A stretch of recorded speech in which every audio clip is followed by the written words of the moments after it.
நாளைக்கு ஒரு முக்கியமான நாள். அந்த நாளுக்கு நம்ம வந்து இங்கேருந்து கிளம்பி போய் வீட்டுக்கு போய் அங்கேருந்து நம்ம ஓட்டர் ஐடி எடுத்துன்னு போய் ஓட்டு போட்டே ஆகணும். நம்ம ஜனநாயக கடமை வந்து பண்ணி ஆகணும்னு சொல்லிட்டு உலகம் பூரா வந்து இங்கேருந்து சைக்கிள்லேயோ, பைக்லேயோ, கார்லேயோ, பஸ்ஸுலையோ, ஏரோப்ளேன்லையோ எப்படி எப்படியோ மக்கள் வந்து அவங்க ஊருக்கு போய் சேருது.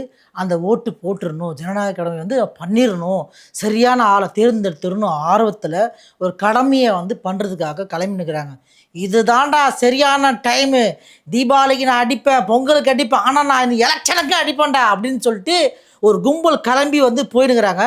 ஏற்கனவே வந்து நம்ம ஊரெல்லாம் டிராஃபிக்கு, அந்த டிராஃபிக்கை விட்டுரும், சென்னை சிட்டி தாண்டி போகிறதுக்குள்ளேயே காலைல 6 மணி ஆகிடும், அதுக்குள்ளேயே எலெக்ஷன் ஆரம்பிச்சிடுவாங்க, அது வேறு விஷயம்.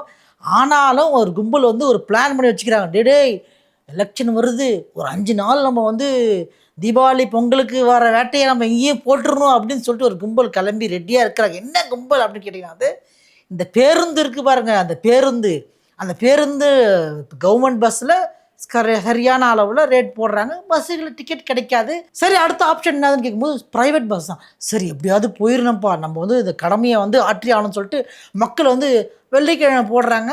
1000 ரூபாய், 1000 ரூபாய், அப்பா பரவாயில்ல, சரி 1000 ரூபாய் நம்ம போயிடலாம், 2-3 நாள் லீவ் வருதுப்பா, சரி பரவாயில்லப்பா போயிடலாம் அப்படி கிளம்பி போகிறாங்க. இல்லை எனக்கு வேலை லீவே கிடைக்கலங்க, நாங்கள் வேலை செய்கிறதே கஷ்டம், இதில் 2-3 நாள் லீவ் போட முடியாது, அந்த ஒரு நாள் மட்டும் லீவ் போட்டு